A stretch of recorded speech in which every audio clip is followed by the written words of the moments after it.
Good afternoon, everyone. I am Neha Jaryal, Assistant Professor at Modern Group of Colleges, is going to detail out you with the topic elasticity of demand. So let's start with the concept. Firstly, we will understand the meaning of elasticity of demand, but before that we have to recall about the last session video in which we discuss about the law of demand. So law of demand के अंदर हमने basically क्या study किया कि law of demand हमको indicate करता है कि प्रोडक्ट की डिमांड में कैसे चेंज आ रहा है, और वो चेंज किसके कारण आ रहा है। जनरली हमारे प्राइस के कारण आ रहा है। प्राइस में जिस तरीके का चेंज आएगा सेम चेंज रिफ्लेक्ट होगा प्रोडक्ट की डिमांड में। Alright, so the law of demand indicates the direction of change in quantity demand to a change in price, but it states that when a price fall, demand rises, but how much the quantity demand rises following a certain fall in price cannot be known from the law of demand. So only हमारे पास यही चीज़ है इसके अंदर कि law of demand हमको price के fall से relate करके बताता है कि डिमांड में कितना राइज आया, बट अबाउट कितने एक्सटेंट तक उसमें चेंज आया, उसमें फॉल आया या उसमें इंक्रीमेंट आया डिमांड में, वो किस तरीके से हम लोग जान सकते हैं। तो ये सब चीज़ें हम लोग इलास्टिसिटी ऑफ डिमांड के कंसेप्ट के थ्रू जान सकते हैं। अब इस कंसेप्ट को आपको अच्छे तरीके से समझाने के लिए मैंने अभी एक एग्जांपल लिया है। एग्जांपल में हम दो गुड्स ले रहे हैं, good X and good Y. अब देखिए जो फर्स्ट ग्राफ है वो क्या शो कर रहा है, प्राइस शो कर रहा है वाई एक्सिस पे एंड एक्स एक्सिस पे डिमांड को शो कर रहा है। Px1 उसकी फर्स्ट प्राइस है और उस टाइम पे x1 उसकी डिमांड थी। Px2 उसकी सेकंड प्राइस है जो कि फॉल करी है, और फॉल करने के बाद उसकी डिमांड बढ़ी है और वो x2 पे पहुंच गई है। ठीक है, अब सेम आप सेकंड ग्राफ में देखिए, गुड वाई पे प्राइस जो हमारी वाई एक्सिस पे और डिमांड हमारी एक्स एक्सिस पे है। तो जब हम प्रोडक्ट की प्राइस Py1 है तो उस टाइम पे उसकी डिमांड Y1 है। अगर उसकी प्राइस फॉल कर रही है देन वो Py2 पे पहुंच रही है, तो उस टाइम पे जो डिमांड है प्रोडक्ट की वो थोड़ा सा उसमें चेंज आया, वो थोड़ा सा चेंज Y2 में आ गया है। एज़ कंपैरिजन अगर उसको आप इसके साथ कंपेयर करके देखें X के साथ, तो दोनों की जो डिमांड में चेंज है वो फ़र्क है, X में ज़्यादा चेंज आया और Y में कम आया। तो इसके थ्रू हमको क्या समझ आ रही है कि ये डिफरेंस हम लोग किसके थ्रू अंडरस्टैंड कर सकते हैं, विद द हेल्प और with the concept of elasticity of demand.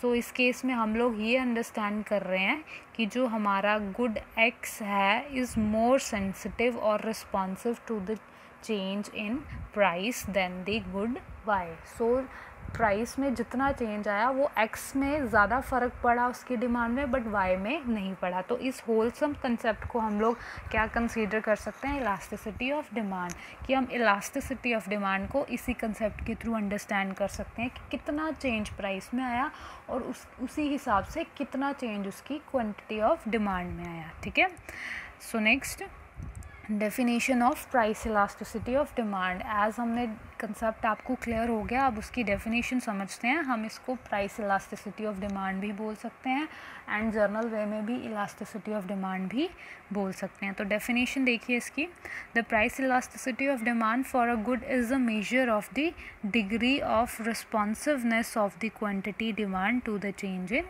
Price, कि जितना प्रोडक्ट की प्राइस में चेंज आएगा सेम तरीके का चेंज अगर उसकी डिमांड पे, क्वांटिटी ऑफ डिमांड पे आएगा, that is called the price elasticity of demand. इसको हम एक रेशियो के थ्रू डिनोट कर सकते हैं। देखिए नीचे फॉर्मूला है EP, हम इसको EP से डिनोट करेंगे प्राइस इलास्टिसिटी ऑफ डिमांड को। EP is equals to proportional change in the quantity demand divided by proportional change in the price. नीचे प्राइस है और ऊपर क्या है, न्यूमिनेटर में डिमांड। तो प्राइस में जैसा चेंज आएगा same change will be reflected in the quantity of demand. अब आप आगे देख सकते हैं सेकंड स्टेप में, percentage change in quantity demand will be divided by the change in price. तो जितना परसेंटेज चेंज हमारे प्राइस में आएगा, वही चेंज किस में रिफ्लेक्ट होगा, हमारी क्वांटिटी ऑफ डिमांड में। अब उसी फॉर्मूले को अगर हम मैथमेटिकली ड्राइव करें तो हम लोग फर्स्टली देखेंगे जो चेंज है हमारा, that change divide change that is delta Q over Q. हम चेंज को इसी तरीके से रिप्रेजेंट करते हैं, फिर उसको डिवाइड करेंगे हम delta P by P, that is the change. फिर नेक्स्ट स्टेप में हम इसी को थोड़ा सा चेंज करके delta Q and delta P को सेम तरीके से डिवाइड कर लेंगे एंड मल्टीप्लाई करके पी अपॉन क्यू कर लेंगे। और इसी तरीके से जो हमारा फॉर्मूला है वो प्राइस इलास्टिसिटी ऑफ डिमांड का चलता है। एंड अगर इनकेस हम न्यूमेरिकल्स करते हैं तो इसी फॉर्मूला के यूज़ से कर सकते हैं। Then moving next, the types. So there are 5 types of price elasticity of demand. So हम one by one सभी types को discuss करेंगे. As the first type is elastic demand.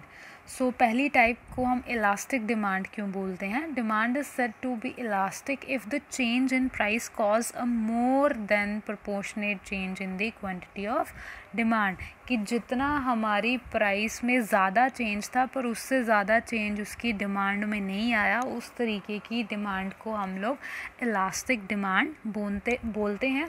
And इसको ईपी की फॉर्म में हमने जैसे पीछे डिस्कस किया, ईपी साइन से डिनोट करते हैं। और इस केस में जो हमारा ईपी है वो ऑलवेज ग्रेटर देन 1 आएगा। इस केस में जो हमारी इलास्टिसिटी है वो ग्रेटर देन 1 आती है। और इस तरीके की इलास्टिसिटी को हम लोग क्या बोलते हैं? Elastic demand. Second is in elastic demand, when the change in price cause a less proportionate change in quantity demand, की प्राइस में चेंज आया बट बिल्कुल कम चेंज किस में आया? हमारी क्वांटिटी ऑफ डिमांड में। तो उस केस में उस चेंज को हम लोग क्या बोलते हैं? In elastic demand. और इस केस में जो हमारा साइन है EP is also greater than 1। Alright, so next, unit elasticity of demand, when the change in the price cause the same proportionate change in quantity demand has unit elasticity. As ये नाम से क्या define कर रहा है? इस case में जो हमारी इलास्टिसिटी है या जो प्राइस इलास्टिसिटी है वो ऑलवेज इक्वल के 1 मेजर की जाती है, कि अगर हमारा 10% चेंज हमारी प्राइस में आया है तो वही 10% चेंज हमारी क्वांटिटी ऑफ डिमांड में आएगा। इसीलिए दोनों इक्वल रहते हैं, इसीलिए ईपी की जो वैल्यू है इस केस में इक्वल्स टू 1 आती है, और उसको हम क्या कहते हैं? Unit elasticity of demand. Next is perfectly elastic demand. So perfectly elastic demand क्या होती है? when the slight change in price cause a great change in quantity of demand, हमारी प्राइस में जस्ट छोटा सा चेंज हुआ, बिल्कुल स्लाइट चेंज हुआ, उसके कारण हमारी जो क्वांटिटी ऑफ डिमांड है उसमें बहुत ज़्यादा अच्छे लेवल का चेंज आया। उस तरीके की डिमांड को हम क्या बोलते हैं? Perfectly elastic demand. और इस केस में जो हमारी इलास्टिसिटी है वो किस लेवल की होती है? इन्फिनाइट। एंड इस केस में जो हमारा ग्राफ है, नीचे आप डायग्राम में भी देख सकते हैं, वो क्या है? हम क्या शो कर रहा है? Parallel line to the horizontal axis. जो हमारी हॉरिजॉन्टल एक्सिस है क्वांटिटी ऑफ डिमांड जिस पे शो किया गया है उसके बिल्कुल पैरेलल शो कर रही है। इट मीन्स कि जो हमारी इलास्टिसिटी है वो इन्फिनाइट है। अगर थोड़ा सा चेंज हमारी प्राइस में आता है, जस्ट स्लाइट चेंज, तो उसका इफ़ेक्ट हमारी डिमांड में पड़ता है, और वो उसकी इलास्टिसिटी फिर हम कैसे काउंट कर सकते हैं? Price with the infinity. Okay, next, perfectly inelastic demand.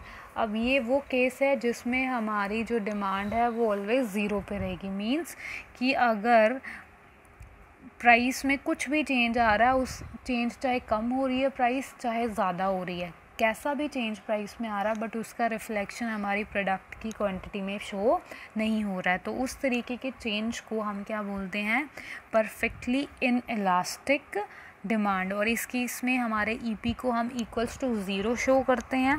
And the graph आप देखिए, ग्राफ हमारा हमेशा वर्टिकल बनेगा, इस केस में पैरेलल होगा ये वाई एक्सिस के, बिकॉज क्योंकि इस केस में हमारा EP क्या है, 0। चाहे प्रोडक्ट का प्राइस P1 था, चाहे प्रोडक्ट का प्राइस P2 था, बट हमारी जो डिमांड है उसके लिए सेम ही रही, डिमांड में कोई चेंज नहीं आया, इसीलिए ये वर्टिकल आता है हमारी y एक्सिस के अकॉर्डिंग। ठीक है, तो ये थे हमारे 5 types of elasticity of demand. अभी हम डिस्कस करेंगे the measurement of elasticity of demand. So हम इलास्टिसिटी ऑफ डिमांड को मेजर किस तरीके से करते हैं? So there are 3 methods basically we use. First one is the total outlay और रेवेन्यू मेथड बोल सकते हैं हम इसको। Second is the point elastic method and third one is the arc method. अब फर्स्टली हम डिस्कस करेंगे total revenue method. Total revenue method को हम आउटले मेथड भी और टोटल आउटले मेथड भी बोल सकते हैं। ठीक है, सो मार्शल ने ये मेथड्स दिए हैं, तो उनके अकॉर्डिंग जब भी सेलर कुछ भी चीज़ सेल करता है मार्केट में और बायर उस चीज़ को ख़रीदता है और सेलर के बेचने के बाद उसके पास जो भी रेवेन्यू इकट्ठा होता है, उसी रेवेन्यू के बेसिस पे हम लोग इलास्टिसिटी ऑफ डिमांड को मेजर कर सकते हैं। इसके अंदर उन्होंने एक फॉर्मूला दिया है, TR = P/Q, that is P stand for the price and Q stands for the quantity of demand, कि जितना मार्केट में डिमांड है उतनी number of units multiply by price, उस पर यूनिट की कितनी प्राइस है उसको अगर हम मल्टीप्लाई करके देखें तो हर एक सेलर की, हर एक बिजनेसमैन की हम रेवेन्यू इसी तरीके से काउंट कर सकते हैं। और यही बेसिकली हमको हेल्प करता है किसी भी गुड की या किसी भी प्रोडक्ट की इलास्टिसिटी को मेजर करने को। अब ये एक बेटा टेबल है, आप इसको अच्छे तरीके से देखिए। ये टेबल आपको अंडरस्टैंड करने में हेल्प करेगा कि अलग अलग तरीके की जब हमारी गुड्स होती हैं तो उन गुड्स के ऊपर हमारी जो इलास्टिसिटी है वो कैसे डील करती है और रेवेन्यू का किस तरीके से उसमें चेंज आता है। देखो, अब जो लग्जरी गुड्स हैं अगर उनके प्राइस में इंक्रीज़ आ रहा है तो उनके रेवेन्यू में डिक्रीज़ आएगा, और अगर रेवेन्यू गुड्स के प्राइसेस डिक्रीज़ हो रहे हैं तो उस केस में उनका रेवेन्यू ऑटोमेटिकली इंक्रीज़ होगा। तो इस तरीके से हम इलास्टिसिटी को मेजर कर सकते हैं इसके अंदर। अगर हम नेसेसरी गुड्स की बात करें तो उस केस में हमारी जो प्राइस है अगर इंक्रीज़ हो रही है तो उनका रेवेन्यू इंक्रीज़ हो रहा है, अगर हमारी प्राइस डिक्रीज़ हो रही है तो उनका रेवेन्यू भी इस केस में डिक्रीज़ हो रहा है। तो ये दोनों गुड्स का आपस में ऑपोजिट तरीके से चलता है elasticity of demand through the method of total revenue. और अगर कुछ भी चेंज नहीं आया, ना इंक्रीज़ आया ना डिक्रीज़ हुआ है, रेवेन्यू में कुछ नहीं चेंज आया, उस केस में हमारी जो इलास्टिसिटी है ऑलवेज यूनिटरी रहती है। EP हमारे ऑलवेज EP = 1 ही शो की जाती है उस केस में। So next point elasticity method of measurement. Firstly हमने डिस्कस किया टोटल रेवेन्यू, कि रेवेन्यू जिस तरीके से सेलर लेता है उसी तरीके से हम इलास्टिसिटी को डिफाइन करते हैं। Second is point elasticity of method. So point elasticity के अंदर हम देख सकते हैं when the change in price is infinitely small, जब प्राइस में बिल्कुल स्मॉल चेंज आया तो उस केस में क्या होगा, जो मार्शल मेथड जो हमने पीछे डिस्कस किया है रेवेन्यू का, वो इस केस में यूज़ नहीं हो सकता, और in that case a geometrical method में बी एम्प्लॉयड। एक हम अलग मेथड ज्योमेट्रिकल यूज़ कर सकते हैं और उसी मेथड को हम point elasticity method of measurement बोलते हैं। इस मेथड के अंदर हम क्या करते हैं, डिमांड को अलग अलग पर्टिकुलर पॉइंट्स के बेसिस पे आइडेंटिफाई कर सकते हैं। This method aims to measure elasticity of demand at a particular point on a demand curve. कि हमारा जैसे ये डायग्राम आप देख सकते हैं, इस डायग्राम के ऊपर जो हमारा डिमांड कर्व है D-1, उस पर 2 पॉइंट्स आ रहा है E एंड H। क्योंकि प्राइस पहले हमारी P1 थी, देन सेकेंड हमारी प्राइस फॉल करके P2 बन गई, बिल्कुल स्लाइड चेंज आया, तो उसके कारण हम रेवेन्यू मेथड उस केस में नहीं यूज़ कर सकते। इस केस में हम यही पॉइंट इलास्टिसिटी वाला मेथड यूज़ कर सकते हैं।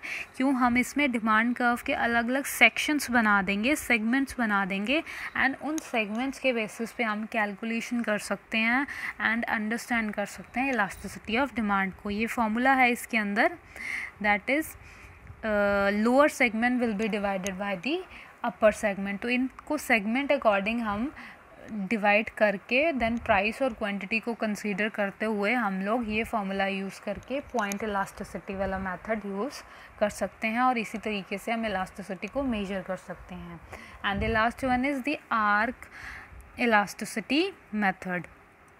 Generally for very small movements in price and quantity हम लोग कौन सा मेथड यूज़ करते हैं जो हमने पीछे डिस्कस किया, that is point elasticity. But जब भी प्राइस में चेंज अच्छे लेवल का आता है, लार्ज मैग्नीट्यूड का आता है, उस केस में हम अलग तरीके का मेथड यूज़ करेंगे. वो ज्योमेट्रिकल मेथड समटाइम्स मिसलीडिंग हो सकते हैं, उससे हम एस्टिमेशंस अच्छे नहीं लगा सकते डिमांड को लेके. तो उस तरीके की प्रॉब्लम को अवॉइड करने के लिए हम लोग ये मेथड यूज़ करते हैं जिसको हम क्या बोलते हैं, आर्क इलास्टिसिटी मेथड. कि जितना बड़े लेवल के पे प्राइस में चेंज आएगा उस तरीके से हम क्या करेंगे, इलास्टिसिटी को मेजर करेंगे. In other words, when we intend to estimate price elasticity over some portion, that is the arc of the demand curve, we have arc elasticity method. Sometimes we knew two price or two quantities. So generally देखो इसके अंदर हम लोग क्या consider करते हैं, price. ये जो आर्क इलास्टिसिटी मेथड है हम तभी यूज़ करेंगे जब हम लोगों को जो हमारा डिमांड कर्व है उसमें जो आर्क हमारी बन रही है वो अच्छे लेवल की बन रही है. क्योंकि प्रोडक्ट की प्राइस में अच्छे लेवल का चेंज आया है और वही चेंज हमारी डिमांड में भी रिफ्लेक्ट हुआ है. तो उस केस में हम ये मेथड यूज़ करते हैं, that is arc elasticity method. इस केस में हमारी आर्क है, देखो वो ए बी पॉइंट है, वो हमारी आर्क शो कर रहा है कि काफ़ी लार्ज लेवल की है. कंपैरिजन पिछले में बिल्कुल छोटी सी आर्क थी, ठीक है. तो उसको हम पॉइंट्स के अकॉर्डिंग सेगमेंट्स के अकॉर्डिंग कंसीडर करते थे. बट इसके अंदर हमारी आर्क अच्छे लेवल की है तो हम क्या करेंगे, इसके अंदर ये मेथड यूज़ करेंगे जिसमें हम क्वांटिटी और क्वांटिटी डिमांड को प्राइस के चेंज को कंसीडर करते हुए इसके चेंज को कंसीडर करते हुए हम लोग क्या करेंगे, इलास्टिसिटी को फाइंड करेंगे. और ये इसके अंदर बेसिक फॉर्मूला है, ठीक है. So moving next, importance. So importance क्या है इलास्टिसिटी ऑफ डिमांड की, कि अगर हम ये कंसेप्ट अंडरस्टैंड कर रहे हैं इसका रियली में मैनेजर्स को और एज अ बिज़नेस या इस कंसेप्ट का यूज़ किस किस तरीके से हमारी इकोनॉमी में हो सकता है. तो first one is the price determination, कि हमको प्रोडक्ट की प्राइस डिटरमाइन करने में हेल्प होती है with the concept of elasticity of demand.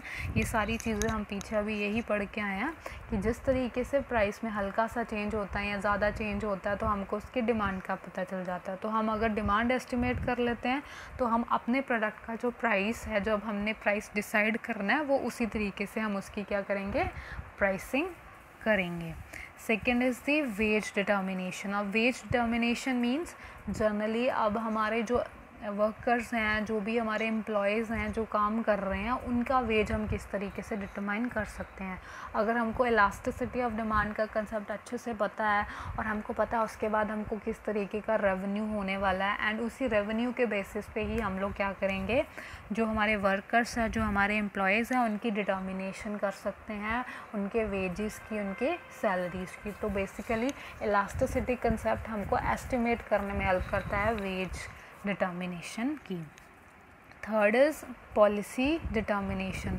So policy determination basically business policies को बनाने के लिए भी हेल्प होती है, प्लस अगर इकोनॉमी में हमारे मिनिस्टर्स हैं, जो फाइनेंस मिनिस्टर्स हैं, वो जब देश के लिए पॉलिसीज़ बनाते हैं तो वो इलास्टिसिटी ऑफ डिमांड को ऑलवेज कंसीडर करते हैं कंसेप्ट को, बिकॉज उनको कंसेप्ट की डिमांड और उसकी प्राइस का जब अंडरस्टैंडिंग हो जाती है देन वो उसी तरीके से प्रोडक्ट के ऊपर जो भी टैक्सेस लगते हैं उन चीज़ों को उसी तरीके से डिसाइड करते हैं कि इस पर्टिकुलर कैटेगरी के प्रोडक्ट्स पे क्या टैक्सेस उनको चार्ज करने हैं सेलर से, ठीक है. सो ये सारा टैक्स जितना भी है वो किसके पास जाता है, गवर्नमेंट के पास जाता है. तो वो इलास्टिसिटी को अंडरस्टैंड करने के बाद ही ये पॉलिसीज़ जो प्रोडक्ट्स के ऊपर टैक्सेस की है वो उसी तरीके से उनको फ्रेम करते हैं, डिटरमाइन करते हैं. And last one is the exchange rate determination, कि जब भी हमारे जो प्रोडक्ट्स हैं यहाँ से बन के किसी और कंट्री में एक्सपोर्ट हो रहे हैं या हम इंपोर्ट कर रहे हैं, तो उस केस में हमारा जो एक्सचेंज रेट है, जो हमारे प्रोडक्ट की प्राइस है, उसकी वैल्यू में ऑलवेज